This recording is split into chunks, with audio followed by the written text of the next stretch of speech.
are back here on the GSMC Football Podcast. And for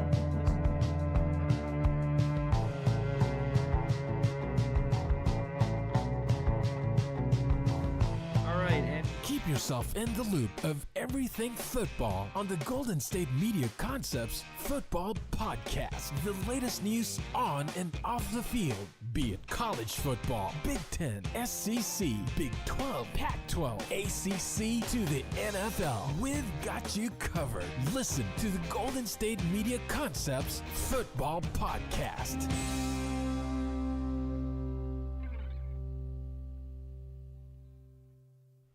And welcome everybody to another edition of the GSMC Football Podcast, brought to you by the GSMC Sports Network. As always, I'm your host, Kenneth Gruenfelder, and it's great to have you guys here on this Wednesday, July 24th. We have a lot to talk about on the show today. Before I get into that, just want to remind you guys, as always, to tip or donate and get your comments recognized. Make sure to go to the following link, that is gsmcpodcast.net. Really helps the show, makes the show more interactive between myself, the host, and you guys, the viewers. Again, that is gsmcpodcast.net. And as always, it is displayed on the ticker at the bottom of the show segment down below. So we do have some stuff to discuss today, so let's get into it. So we're going to start off the show. We're going to talk about a couple of wide receivers that I've talked about a lot this offseason, CeeDee Lamb and Brandon Aiyuk. So both of these guys are looking for new contracts. Brandon Aiyuk is reporting to training camp. However, CeeDee Lamb is not. So it looks like he's going to be holding out. So I wanted to get into that, discuss it. That's how we will get the start of the show going here. Then in the second part of the show, I'll talk about Matthew Stafford and Amari Cooper. So they were looking for new deals.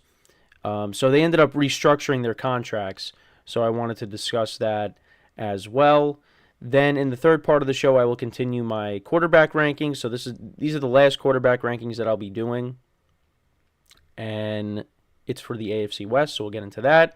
We'll talk more about the NFL going towards a 18-game schedule, so we'll get into that. And then we'll talk about the relationship between Jalen Hurts and Nick Sirianni, and just some things that I was reading, and I wanted to talk about that. So that's the rundown for the show. We like I said, we have some things to cover. So let's get into the first topic, which is talking about Brandon Aiyuk and CeeDee Lamb. So again, these are two guys that I've talked about a lot this offseason. And, these two guys are looking for new deals. And Brandon Aiyuk recently requested a trade. And I know when I covered it last week that, the 49ers in recent years, they've had guys request trades. And they've been able to work things out and agree to new deals. So that gives you some optimism that they will be able to get a deal done. And the 49ers still have no intention on trading Aiyuk.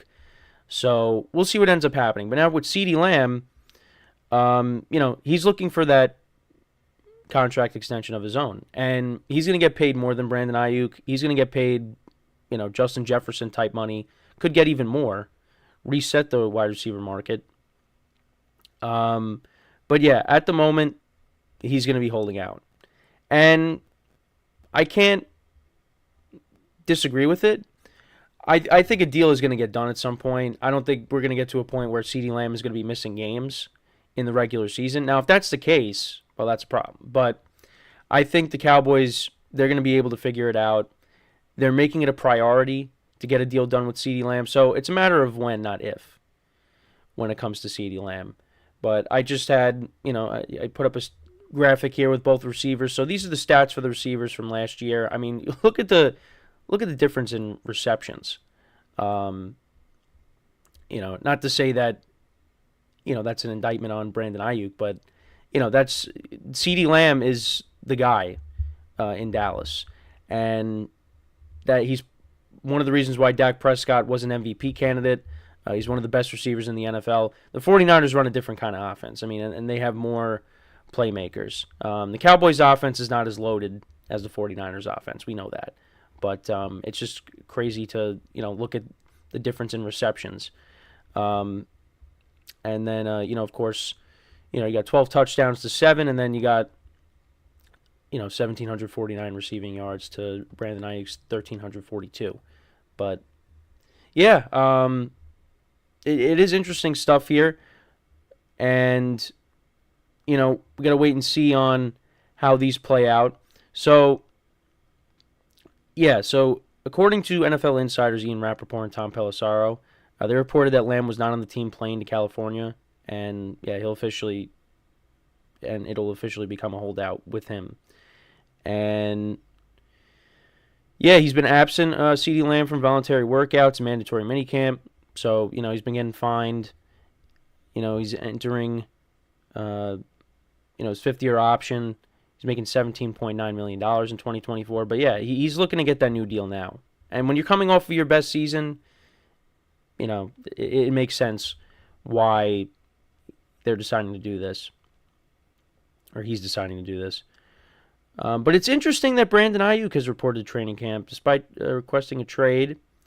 Veterans reported he was there. He's entering the final year of his rookie contract. He's set to earn, a little over $14 million. But yeah, he's looking for a new deal, and we'll see if the 49ers are able to work it out with him. It's two different situations. The Cowboys, like I said, are making it a priority to get CeeDee Lamb his deal, and then they're going to work on their quarterback and at some point Micah Parsons. The 49ers, they got a lot of guys that they've paid, and at some point they're going to have to pay their quarterback and Brock Purdy. So, I'm curious to see how that all plays out. But at least the fact that Brandon Aiyuk is reporting the training camp, that's got to at least make you a little bit encouraged that they're going to figure something out.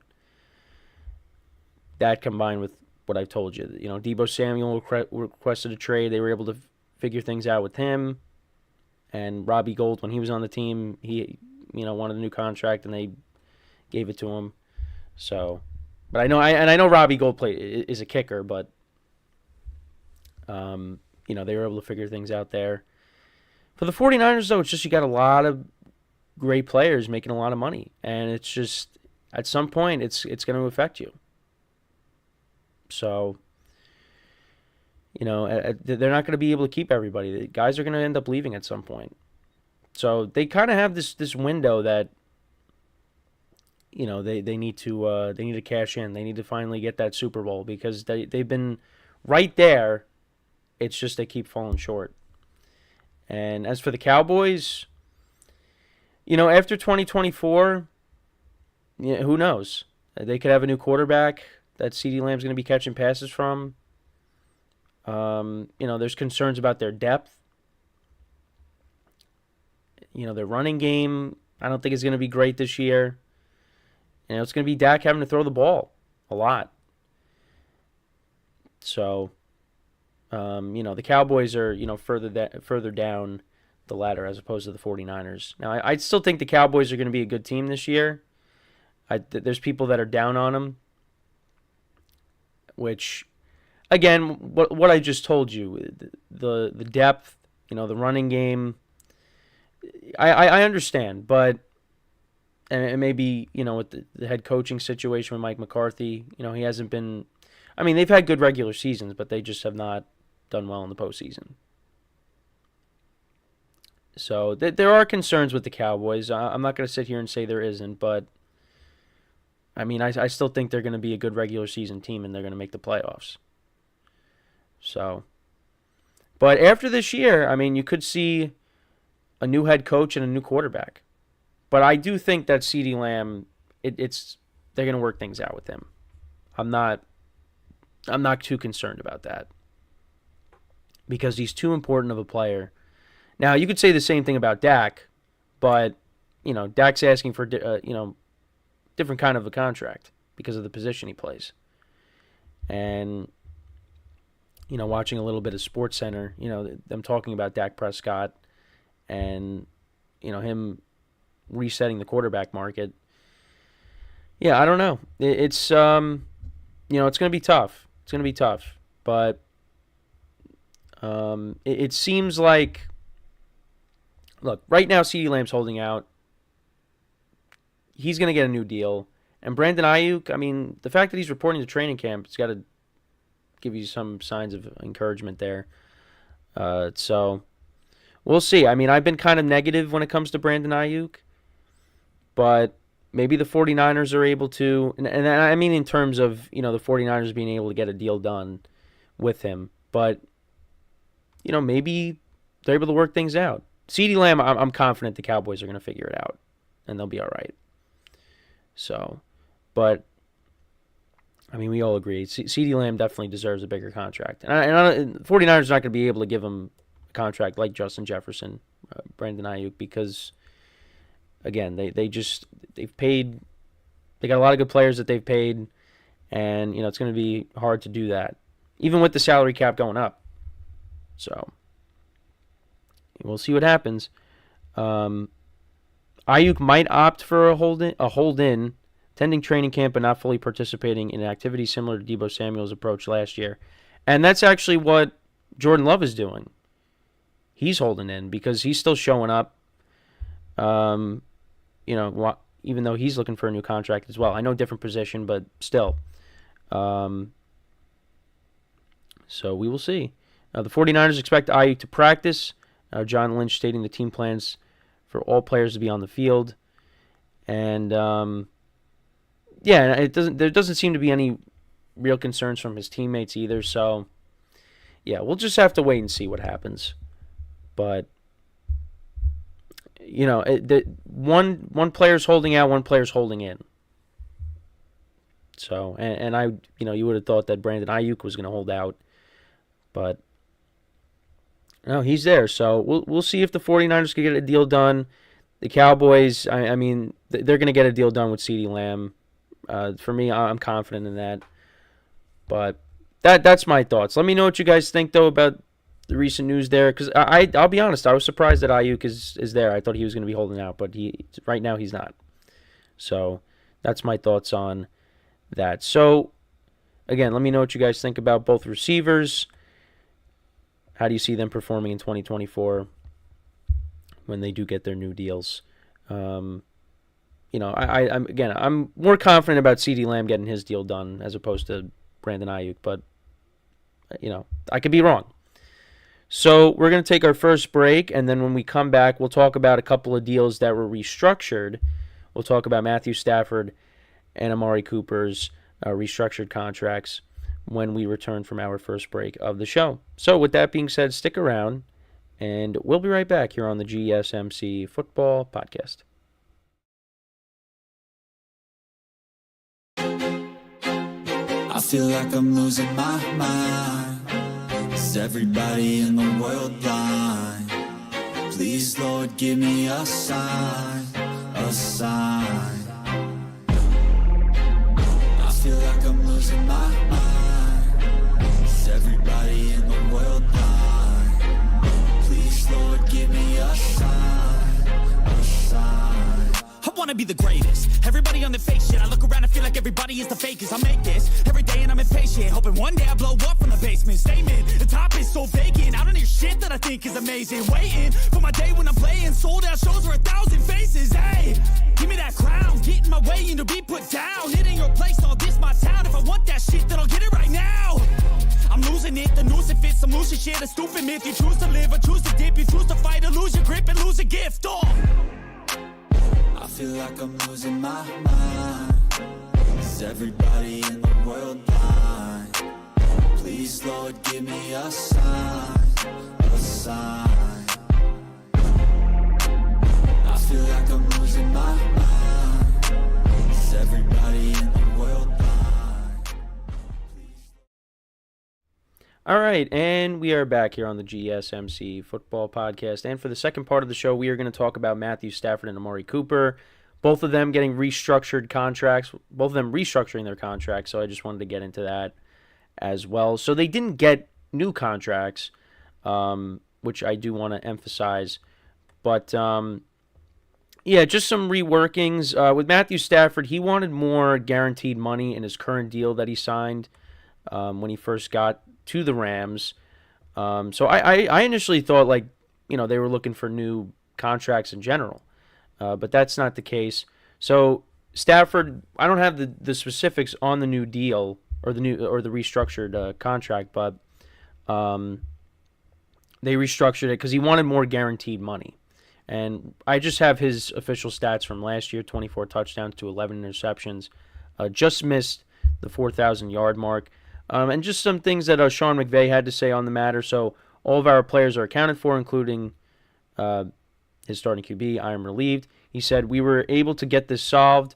We were able to have an understanding of what was important. We were able to articulate it from both perspectives. And I think the ultimate thing was about coming to a solution and finding that common ground. We were able to do that, and that was the goal. I do want to be careful in getting into too many of the particulars. What I'm grateful of is that we were able to solve whatever that issue was, and now here we are. And I'm excited to be able to talk about football and moving forward. So Stafford's current deal, so yeah, it was a 4-year, $160 million deal, and that ran through the 2026 season. So like I said, he wanted more guaranteed money to the contract. And at the beginning of the year, he only had 8 touchdowns to 7 interceptions and, completing fewer than 60% of his passes. And he did miss the Week 9 game against the Packers with that sprained thumb. They had Brett Rippon starting. So, yeah, the Rams season didn't look like it was going to go anywhere. I mean, the first game of the year against Seattle, we were like, wow, okay, the Rams look good. And then, yeah, it just was a mixed bag. But they were 3-6 at that point. And then Stafford comes back, final 7 starts, 16 touchdowns to 4 interceptions. So, he really turned it on in the second half. And, you got Garoppolo backing you up as well. And they got Stetson Bennett back in the fold after spending last season on the team's NFL list.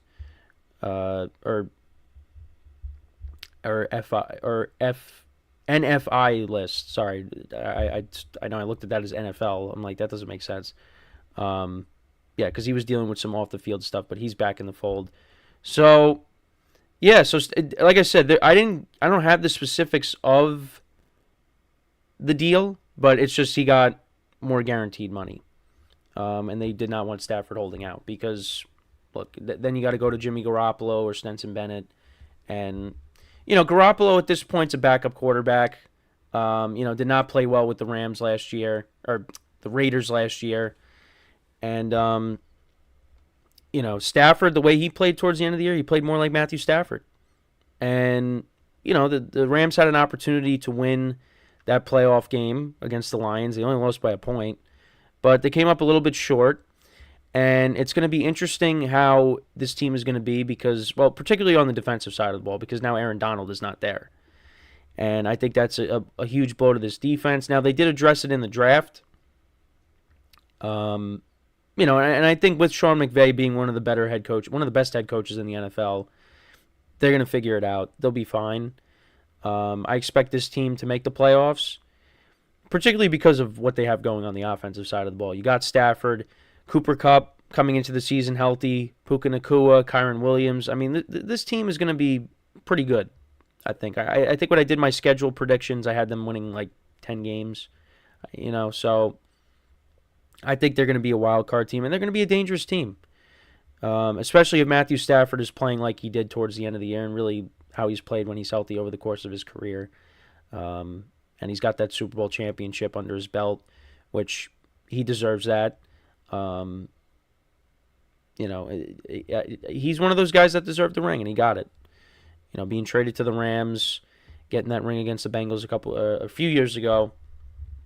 And, we'll see if they're a team that can, get back. And I think it's going to be tough, but, I wouldn't count them out because they got a lot of firepower on offense and they got a really good head coach. The defense is what I want to keep an eye on, because that was kind of the weakness last year. So we'll see. But, so Stafford gets his new deal. And, I also wanted to talk about Amari Cooper as well. Now, different position, of course, but he was another guy that was looking for a new deal as well, and these are his 2023 stats. So he had 75 receptions, 1,250 receiving yards, and 5 touchdowns, and, he's hoping that his starting quarterback, stays healthy this year. So Amari Cooper agreed to a restructured contract also, but now there's some specifics that I can talk about. So this guarantees his $20 million salary and includes a $5 million in earnable incentives. So this provides Cooper with half of his guaranteed salary up front, and he's reported to the Browns facility and is participating in training camp. The agreement prevents a potential holdout, which again, similar to Stafford, which was a concern after Cooper sat out mandatory minicamp in June, and he's entering the final year of a 5-year, $100 million contract, which he signed with the Dallas Cowboys. And the Cowboys traded him to the Browns in 2022 due to salary cap constraints in exchange for a day 3 pick and a 6th-round pick swap. And now, in 2 seasons with the Browns, this is just from last year, so he caught 150 passes and 2,410 receiving yards and 14 touchdowns, again, over the 2 seasons with the Browns. And his annual salary of $20 million ranks outside the top 20 among receivers, leading to his request for more money. And now he's 30 years old, so he's on the plus side. He's getting to the plus side of 30, but still a productive receiver. And he's kind of hoping for stability at the quarterback position. When you have Deshaun Watson going down last year, and then you have, DTR and PJ Walker and Joe Flacco. You want to have that. You want to just have that stability. Now, Amari Cooper was able to make it work. Finished with over 1,000 yards. But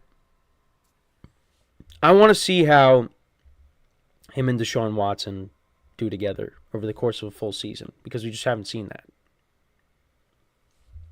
But we're going to get a chance to see it, hopefully, and it ends up working out. And he's a consistent receiver. He's dealt with injuries over the course of his career, but he's an underrated receiver, and he's the number 1 wide receiver in this offense. You bring in Jerry Jeudy, but right now Amari Cooper, I think, is still the number 1 guy in this offense. And then we'll see. I mean, they paid Jerry Jeudy. They gave him a 3-year contract extension. So, Amari Cooper could end up going somewhere else after this year, which I could definitely see happening. I could see him going somewhere, maybe going to a team, maybe going to a contender like the Browns. I could definitely see that happening, and Jeudy becoming the number 1 guy. But that's just me. So, but this is important for the Browns, and I know I've talked about the Browns, and Deshaun Watson and Amari Cooper have been practicing together, even with Amari Cooper looking for that new deal. So, but getting him back is important because he's going to be a big part of what they can do. And I'm not sitting here saying that Amari Cooper is one of the best receivers in the NFL. I mean, I think he's still underrated. He could still get the job done. But yeah, he's an important part of what the Browns are going to do. And the key for the Browns is got to stay healthy. Got to stay healthy, because they dealt with a lot of injuries last year, and they're trying to turn the page on that. And I think they will. They're going to be a good team. And once again, they are a team that is going to be, they're going to be playing in the toughest division in football. And I think they're going to go as far as their quarterback is going to take them. Deshaun Watson has to return to the Deshaun Watson that, we saw with the Texans. And the Browns are very encouraged by how he's looked so far. And if what they're saying is true and he goes out there and he plays really well, then yeah, the Browns are going to be a problem. Backed by that good defense, you got Nick Chubb coming back from injury. The Browns, there's some things to be excited about when it comes to the Browns. Because for years when I, first started watching football, the Browns were not good. But then they made it to the playoffs in 2020 during the pandemic. They won a playoff game. They made it last year. So, I know Browns fans are looking for more, but compared to what they were getting for a long time, they got to be heading in the right direction. But it really all depends on the quarterback, because if the quarterback's not the answer, then what I just said is meaningless, because they gave up a lot to get Deshaun Watson, and they paid him a lot of money, and he has not lived up to that. So they really got to bank on this year, because the first year, he came back late in the year in 2022. Last year he got hurt. All right, you got to stay healthy this year, play a full season, and let's see what you can do. But they got Amari Cooper signed, like I said, and they restructured his deal, so he's ready to go, and that's very, very good news for the Browns. So yeah, I just wanted to talk about that.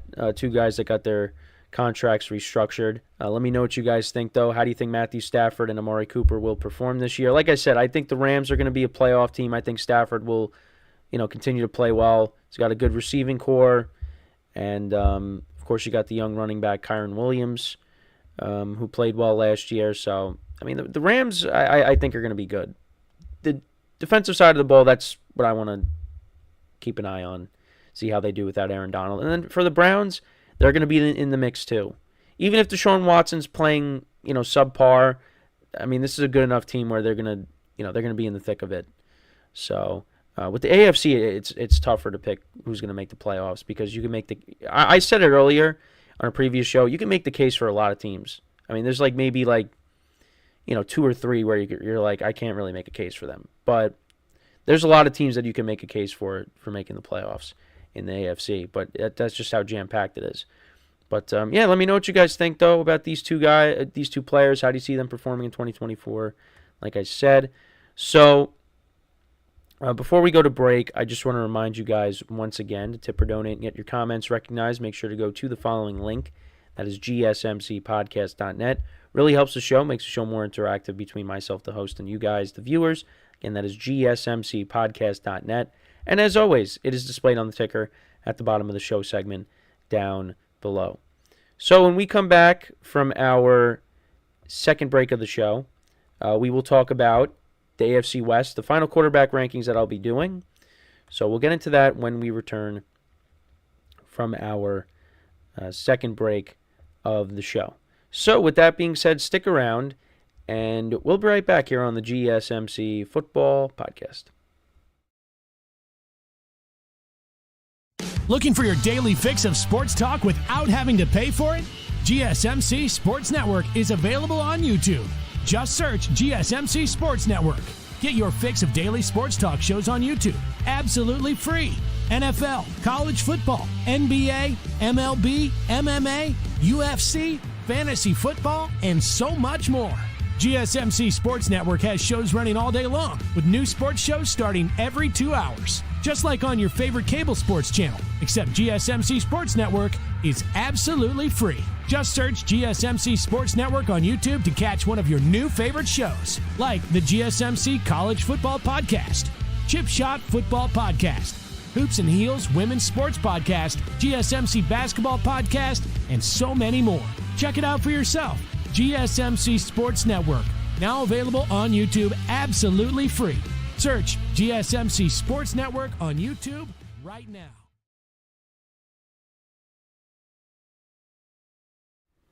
All right, and we are back here on the GSMC Football Podcast. And for the third part of the show, we are going to rank the quarterbacks in the AFC West. Now, this was probably the easiest ranking, or one of the easiest rankings when it comes to the quarterbacks, because I know, a couple times throughout the rankings that I've done, it's been, at times it was hard. It was hard. It's hard to do rankings, and I've said this constantly. It is very hard to do rankings lists because, at least when it comes to these, you're only doing 4, but, like if you're doing like top 10 or, Chris Sims, he does, all 32. I mean, it's hard. It's hard. But I felt like these rankings here, the AFC West, I feel like it was the easiest. So let's get into it. So at 4, I put Broncos QBs because they got 3 that are in the mix of starting. You got Zach Wilson, Bo Nix, who they drafted this year, and you got Jared Stidham, who started a couple games for them last year when they benched Russell Wilson.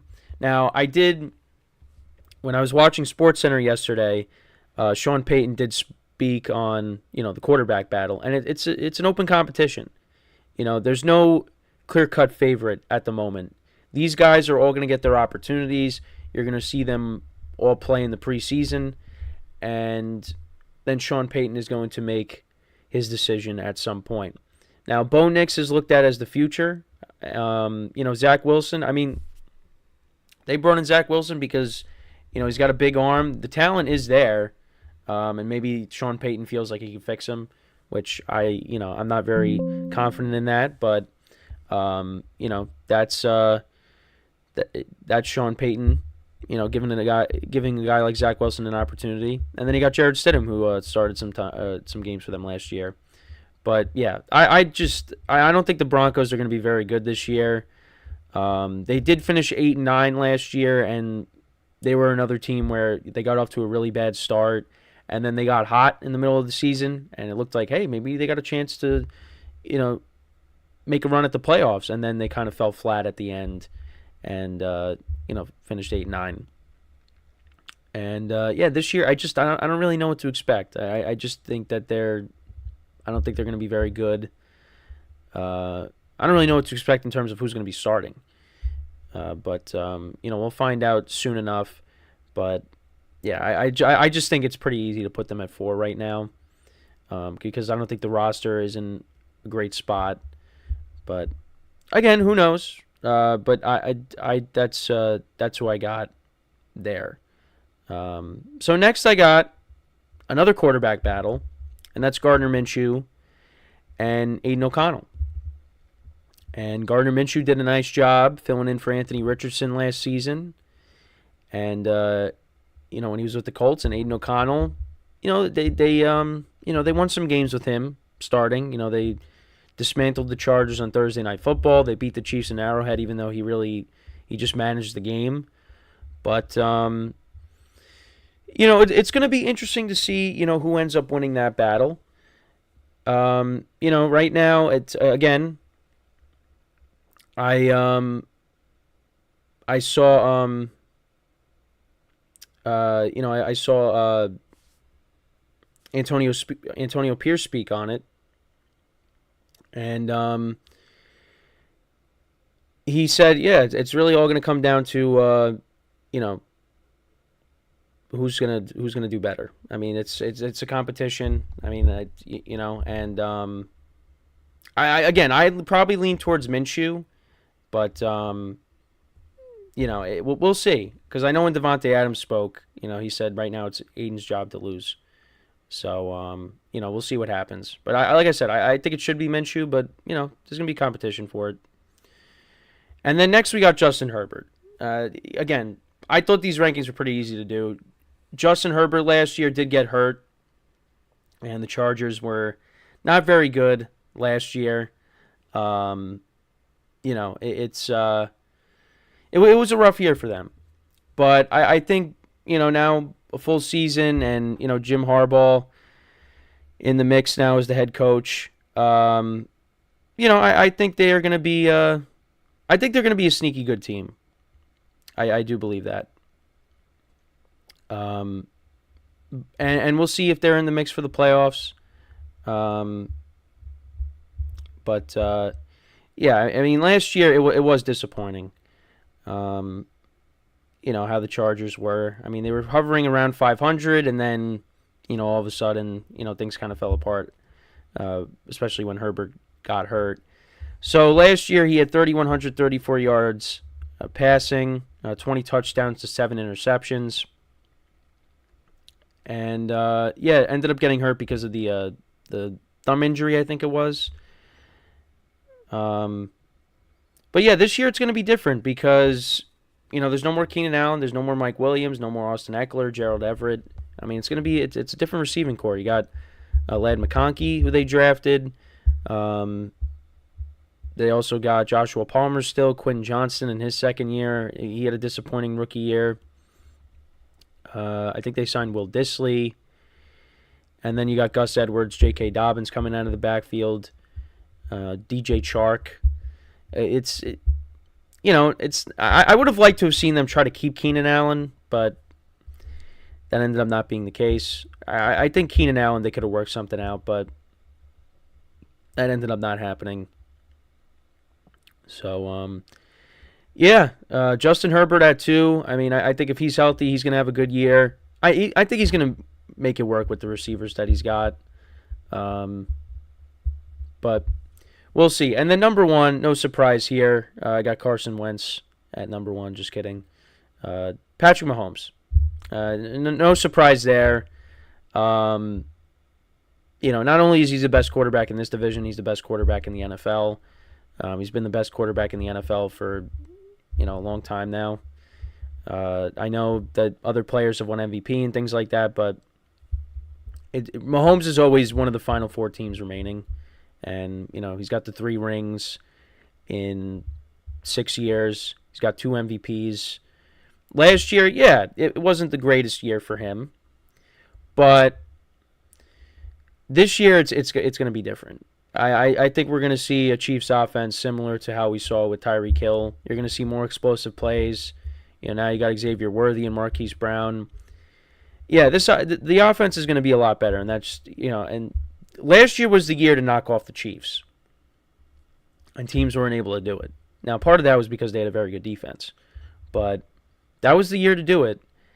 And now Mahomes coming into this year, I mean, I expect him to put up better numbers than he did last year. The Chiefs' offense is going to be. I mean, the Chiefs' offense is still exciting to watch. Well, it was frustrating to watch last year. I think we're going to get back to, Mahomes chucking it downfield to guys. It's going to be a scary offense. It's going to be fun to watch, but it's going to be scary for opposing defenses. So, but yeah, I mean, it's no surprise that he's at number 1. I mean, he's the best quarterback in the NFL. That's part of the reason why this was very easy to do, because you got the quarterback battles with Aiden O'Connell and Gardner Minshew, and then you got, Jared Stidham, Zach Wilson, and Bo Nix.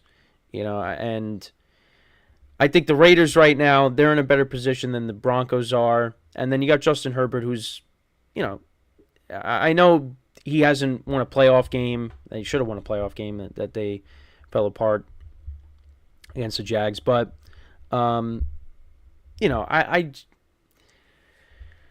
Herbert's an established quarterback. And then you got Patrick Mahomes, of course. So it was pretty easy to rank this division. But so to just repeat, you got the Broncos quarterbacks at 4, the Raiders at 3 with O'Connell and Minshew, Justin Herbert at 2, and Patrick Mahomes at 1. So let me know what you guys think about those rankings. How would you rank this division? I mean, I think pretty much everybody. Most people would agree that that's how they would rank the quarterbacks in this division. Again, it's going to be interesting to see with the quarterback battles how those play out. I mean, my guess for both, I mean, with the Raiders, I would lean towards Minshew, like I said. But, Aiden O'Connell was there last year, and I did get a comment when I talked about the Raiders quarterback battle that it should be O'Connell, just because you know what Minshew is. Aiden O'Connell, we really don't know. Over the course of a full season, we'll see. I mean, he's still a young guy, but I don't know. I feel like he's not the answer. I feel like you at least got to go with Minshew, but that's just my opinion. And then for the Broncos, I mean, my guess is it's probably going to be Stidham to start the year, and then at some point they'll go to Bo Nix, because that's who they view as their franchise quarterback. Unless Zach Wilson throws a wrench in that and says, no, the Broncos, this is my team, which I don't think is going to happen. But who knows? Only time will tell. But yeah, I mean, that's it with the quarterback rankings. I think now what's going to end up happening is I'll probably do other positions. I think I'm leaning towards doing running backs next. So I might do that. And then receivers after. Because, again, we're trying to get to that that finish line, because next week, a week and a day from today, we're going to be talking about a football game that is actually going to be being played, and that is the Hall of Fame game. Now, that doesn't mean that, we're going to see Caleb Williams and C.J. Stroud playing, but it's a football game, and I just cannot wait for games to be played, because I've said it, I'm repeating myself once again about repeating myself. We've talked about a lot of the same stuff, and it's going to be nice to start talking about new things that are actually happening, because preseason's around the corner, and then you got college football after that. So we're going to have so much to cover, and I'm really looking forward to it. So, let me know what you guys think, though, about the rankings. Like I said, I'm going to be I'm leaning towards doing running backs next. So that's what we'll start tomorrow. So we'll go back to the AFC or the NFC East, and we'll talk about it. So that's the AFC West ranking, or quarterback ranking. So let me know what you guys think about those rankings. Like I said, we'll start running back rankings next. I'm leaning towards doing that. So when we come back from our next break, going to talk more about the NFL 18-game season proposal. So we'll get into that when we come back from our next break. So with that being said, stick around, and we'll be right back here on the GSMC Football Podcast.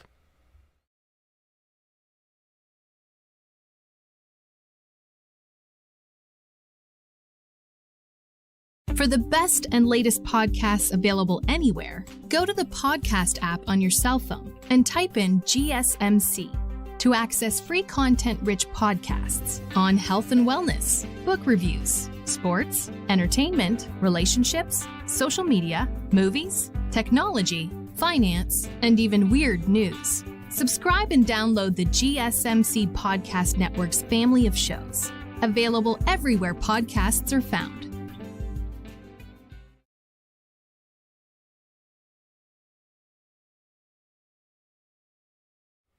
All right, and we are back here on the GSMC Football Podcast, and for the fourth part of the show, we are going to talk about, or more about, the 18-game season that the NFL is definitely moving towards. So I just wanted to talk about some things, some quotes from the Players Association. So this is from NFLPA Executive Director Lloyd Howell. He shared his comments with the Washington Post on Monday, and this is courtesy of an article on Fox Sports. We have talked at a very, very, very high level, superficially, with the recognition about, this is something that we should be talking about, and we should really kick the tires and understand what else goes into that decision-making process. He also said, where does the 18th game come from? I think the foregone conclusion is, you just grab it like in what would otherwise be preseason games in August, you play it forward. But these are details that really need to be fleshed out, but again, there are other economic, health, and safety matters that also need to be clear to our members before there's ever an agreement about an 18th game. And Roger Goodell, had comments on it as well earlier, which I've gone over. He's talking about, less preseason games and more regular season games. He said, we think that's a good trade. Less preseason games and more regular season games. Most everybody would think that's beneficial. Yeah, but, some players probably aren't too thrilled about it. But anyways, back to more comments. So this is more comments from Howell. The simple fact of the matter is when you have a growing enterprise and there are opportunities within that intervening period of time where progress can be made and you could tweak the existing CBA legal document, why wouldn't you want to do that? So whether it's field surface, whether it's the offseason schedule, if you want to call that formal, I call it bargaining. I call it amendments. I call it updates to what is now a living document called the CBA. Yet I want to be able to have our membership in position to jump on it when we can, not wait until their playing days are done and it's like you go through the cycle all over again. So a lot to say there. There's a lot that goes into this. And guys or owners like Jerry Jones, they support an 18th game, while John Mara of the Giants has some reservations. Now, actually, quick thing on the Giants. So I know that the newest Hard Knocks episode came out yesterday. So because of the things that has happened, the things I wanted to cover today with the restructured deals and CeeDee Lamb holding out and Brandon Aiyuk reporting to training camp, the rankings, We're going to talk about that episode tomorrow. So that I know I said I was going to talk about it today, but other things came up that I wanted to discuss over that, so we'll get into it tomorrow. And we got a comment in the chat from that one kid, and that one kid says Dallas is cooked. And I talked about Dallas a little bit earlier in the show. Now, I'm not going to say they're cooked, but there are some concerns that people have with the team, like the lack of depth, like I said. And yeah, I mean, CeeDee Lamb holding out, you don't want to see that, but a deal is going to get done at some point. So the current collective bargaining agreement, which expires in 2030, does not allow the NFL to add an 18th game without the Players Association, I can't pronounce association approval. And I said it wrong again. The CBA agreed upon in 2020 allowed the NFL to extend the season to 17 games, which was exercised starting in 2021. But yeah, it's going to happen. An 18th game is going to happen. Now, I've kind of, you have ways that you could, work things out with that, like adding another bye week. Like, I think you're going to have to do that. And I know when I said, you can have the Pro Bowl in the middle of the season, and you have everybody else have a bye week. Well, that kind of just defeats the purpose of adding another game. Speedy99 says, "I'm going to phantom tax you." All right, so we got some brain rot in the chat here, so that's nice. I like the profile picture. He's got a Lightning McQueen profile picture. So yeah, we got some brain rot comments in the chat, so that's nice. That's nice. But anyways, yeah, another bye week. Now, we've had discussions about this in our production meeting. And 3 bye weeks have come up. That you divide up the season into 3 parts. So that's an interesting take as well. But yeah, there's going to be more bye weeks added, you would think. Because, I mean, again, the wear and tear that this game gives you. I mean, you gotta give these players some more off days, because it's just, and on top of that, you got how the schedule is structured this year, where you got a team playing on Saturday and they're gonna be playing on a Wednesday. It's just it's whatever. But yeah, it's a matter of when, not if. Again, when it comes to an 18-game season, they're gonna agree upon it. Players, hey, if you get an extra game check, they'll take that as well. But yeah, it's gonna be interesting. It's gonna be interesting. But the big positive for fans is it's gonna move the Super Bowl to President's Day weekend, and most people are gonna have off that day. I probably won't, and I've said that a few times on the show, but it's good for my parents, it's good for my aunts, my uncles, my grandparents, good for them, they could get to watch the Super Bowl and you have off the next day. But for me, I don't think that off day is gonna happen. So wish this would have happened when I was still in school, but that's just me. But yeah, this is something that's going to continue to be discussed. And look, any way the NFL can make more money, they're going to jump at the opportunity. And it's not going to stop at 18 games. It's going to go beyond that. There's going to be more games. And you might just see the preseason cut out entirely at some point. But I do, listen, I'm going to be watching the preseason because we need, you kind of need look, I don't watch it, but I'm going to, just because, you want to see some of these, some of these players and how they're going to do, and it gives you something to talk about. But, yeah, it's not that exciting. It's not really that exciting. Because, you just want to get to the real thing. You just want to get to the real thing. And, it's it is what it is. Look, I'm excited just to have football back. I just want to have football back because it's been such a long off season, and I want to get to talking about some other things. But yeah, it's we still got a week, and then we'll have the Hall of Fame game, which will be nice to have that back. Just to have football back. But yeah, I mean, guys use the preseason to try to make the roster. The final spots on the roster, and you cut that out. That's doing them a disservice. That gives them less of an opportunity to try to showcase their talent. So I do get that from that perspective, because we could sit here and be like, well, this is great. We don't have to watch the preseason. But, that kind of hurts guys that are trying to – my microphone falls over. That hurts guys that are trying to make the team. So, that's really my opinion. It's it's good because we'll get more regular season games, but the impact on the players, and it's going to lead to more injuries, even though they say it won't. But that's just my take on it. So, but let me know what you guys think though about the 18-game schedule. How do you feel about it? Let me know in the comments. Again, this is something that's going to continue to be discussed, for for a while, but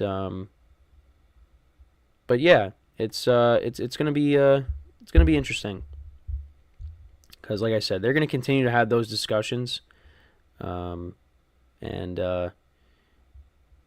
going to be interesting, but that's really all I got when talking about this. I know it's just me being repetitive with it. I mean, you got the players that, some players aren't in favor of it. You got, of course the NFL wants it to make more money. So, and that one kid says 18-game schedule is something I knew they were going to start talking about sooner or later. Yeah, and then it's going to probably go beyond that too. It's probably going to go beyond that. They're going to probably extend it to like 20 games at some point, but that's further down the line. And I know you were talking about the other individual in the chat. I think we handled that issue, because he was just sending a bunch of random stuff, and I was trying to figure out what to do about it. But we the issue was resolved. So we don't have to worry about that anymore.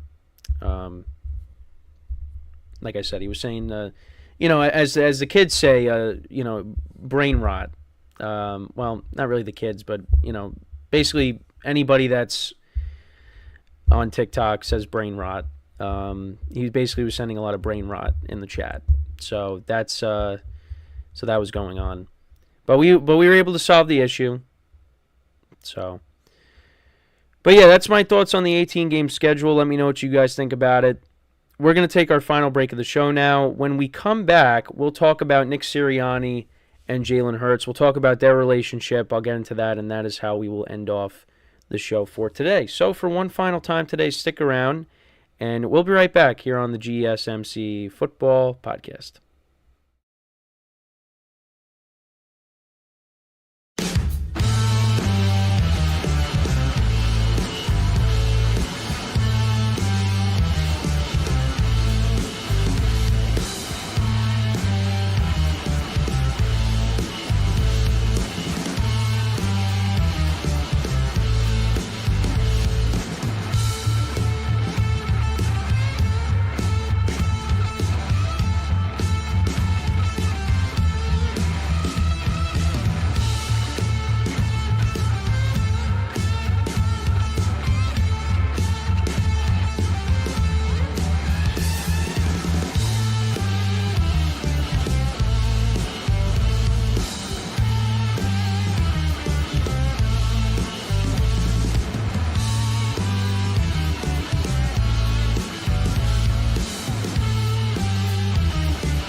All right, and we are back here on the GSMC Football Podcast. And for the final part of the show, we are going to talk about the relationship between quarterback Jalen Hurts and head coach Nick Sirianni of the Philadelphia Eagles. And I'm pretty sure, I mean, I did a topic, way back when, talking about the Eagles collapse and, Nick Sirianni's behavior, on the sidelines and, that whole thing with the security guard, getting thrown back upstairs into the booth and not being on the sidelines, and that big Dom, and that had an impact on Sirianni because he was able to, keep Sirianni's emotions in check. But, and as I say that, Siri thinks I'm talking to her instead, but I'm not on my phone because because I'm looking at my notes here. But, yeah, it's because you have, and that one kid says, "Oh God, the Eagles." Listen, I think the Eagles are going to have a bounce-back year. I do, because I just think they got too much talent that, I think they're going to be good. I do. I don't think they're going to have this. I think that collapse is an aberration. Now, if the Eagles end up not doing well, Nick Sirianni's not going to be there. He's going to be gone. But, yeah, in the article that I was looking at, it kind of just talked about how Nick Sirianni and Jalen Hurts, their relationship is still a work in progress. Now, Nick Sirianni is going into his 4th season as the Eagles head coach, and Jalen Hurts has been on the team since 2020, and their relationship is still a work in progress. And the one thing that I think back to is you have to go back to the Super Bowl against the Chiefs.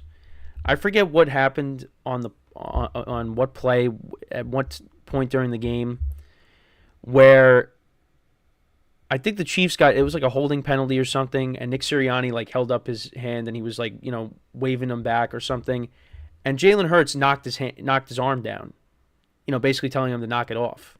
The quarterback is telling the head coach to do that. And that's what I think of when I think of this relationship being, when I see that the relationship is still a work in progress.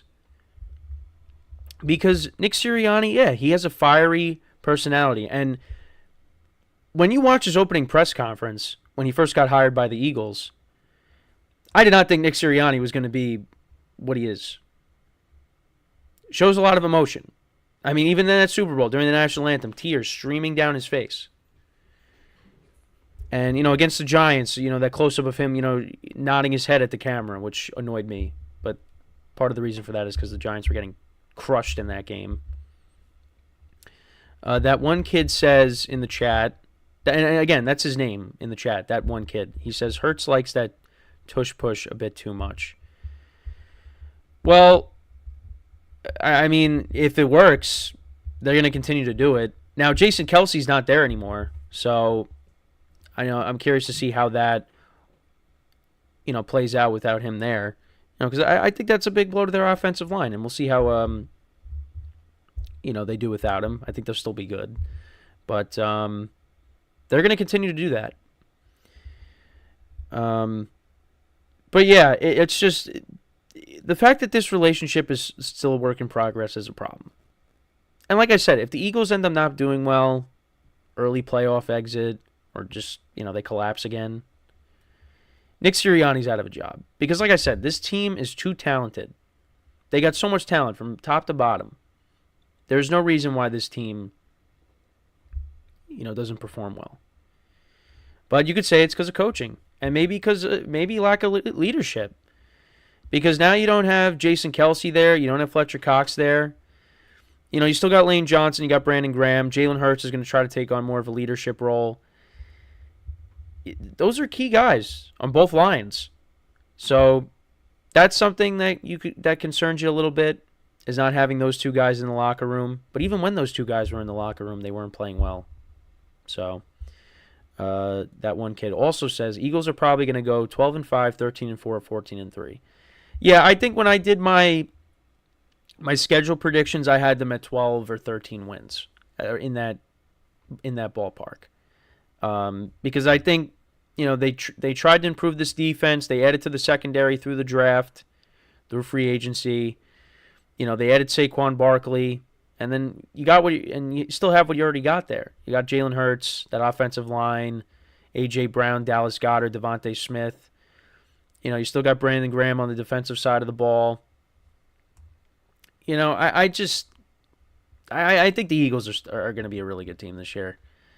And I think if they play up to their level, their expectations, there's no reason why this team, isn't a Super Bowl contender. So, but what could hold them back? I think the head coach. And also Jalen Hurts last year, it was a step down from the previous year. Because, he had 13 rushing touchdowns, 22 touchdowns to 6 picks, 3,700 yards passing. And then last year, had a little bit more passing yards with 23 touchdowns and 15 interceptions. So he was turning the ball over a lot more. So you got to hope that he pulls back on that and, ball security. Hold on to the football and, don't throw interceptions. And that one kid also says, yeah, they were already a playoff team, and then they got a lot of new guys coming in. Yeah, no, that's what I mean. I think the changes that they've made with the coordinators, adding Barkley, adding guys on the defensive side of the ball, in the secondary, linebackers, I think that they're gearing up to have a really good 2024 season. There's some concerns, and you're hoping that the collapse towards the end of the year was an aberration, but you don't know. Got to see games being played. And they open up the season. Who do they open up the season against? I'm trying to think off the top of my head. Who do they open up against? Oh, the Packers. Yeah, that's the second game of the year in Brazil. I'm really excited for that game. I think that game is going to be really good. The Packers, they surprised people last year. Jordan Love played really well towards the end of the year. He's a guy looking for a new contract. And then you got the Eagles, after their collapse, but they made a lot of moves. You got Josh Jacobs and Saquon Barkley. They're on their teams now. So, it's going to be fun. It should be a fun game. But actually, the other thing I wanted to bring up with the Eagles and Sirianni and Hurts is, look, ultimately, if the Eagles have a bad year, Hurts, they signed him to a long-term contract. Sirianni's going to be out, if the Eagles don't play well. So, you made that commitment to Hurts. Sirianni, he could be on his way out. There were Eagle fans that wanted him out last year after what happened with the team. And they said, well, it was because of Shane Steichen and Jonathan Gannon, why the Eagles were really good in 22. So, Nick Sirianni's got to hope that this team, plays like how it did in the, when they were 10-1 and, the season prior when they made it to the Super Bowl and they were the 1 seed. So, yeah, that's really my opinion on it. But I do think I will say it is concerning that they're still trying to work through this relationship. Now, you could say, well, Brady and Belichick during their time didn't have and look, now I'm comparing them to Brady and Belichick, but I'm just saying, Brady and Belichick, their relationship wasn't always the best either. And what happened? They still won. So, yeah, you might not have the best relationship with, the head coach and the quarterback might not have the best relationship. You just got to have a working relationship that, you still get the job done, even though you have your differences. But you never saw Brady going up to Belichick and knocking his arm down when he's, telling the opposing team to come back because they got a holding call or something. I forget what the play was in that Super Bowl. There, you saw that was more of behind closed doors. We never really saw that side. We just only heard things, which things ended up being true, but that they didn't have the best of a relationship. But we never saw it I don't think we ever really saw it on camera. We saw Jalen Hurts go up to his next to his head coach being a troll, and Jalen Hurts, the quarterback, telling him to knock it off. The player telling the coach to knock it off. It should be the other way around. So, but that is like the one thing that I think of when reading this, is that instance in the Super Bowl. So, we'll see what happens, but you know what? The Eagles, I think they're going to be good. They're going to be good in 2024. It's going to be between them and Dallas, and they might get a top 3. They could get a top 2 seed in the NFC. I think they're a top 3 team in the NFC. It's them, the Lions, and the 49ers. That'd probably be my top 3 right now. So, let me know what you guys think, though, about this relationship between Jalen Hurts and Nick Sirianni. What kind of season do you think the Eagles are going to have? Let me know in the comments. So, that is pretty much it for the show for today. That one kid, I appreciate the comments in the chat. Thank you guys for tuning in. Make sure to check out all of our other shows, of course. Like I always say, give the other shows some love. And don't worry, we will get to football. We will get to games. They're coming up next week. We just got to wait a little bit longer. But, that is all the time we have for today. Thank you guys for watching. We'll be back again tomorrow, 10:30 a.m. Eastern Time. And until then, I'm Kenneth Gruenfelder signing off from the GSMC Football Podcast, brought to you by the GSMC Sports Network. Have a good day, and I will talk to you guys tomorrow. Take care.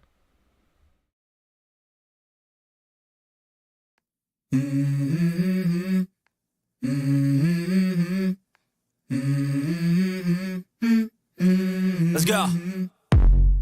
I wake up to a little bit of drool on my pillow, feel like it's gonna be a bad day. Yeah, I'm tired of shit, and the coffee ain't hit yet, damn it.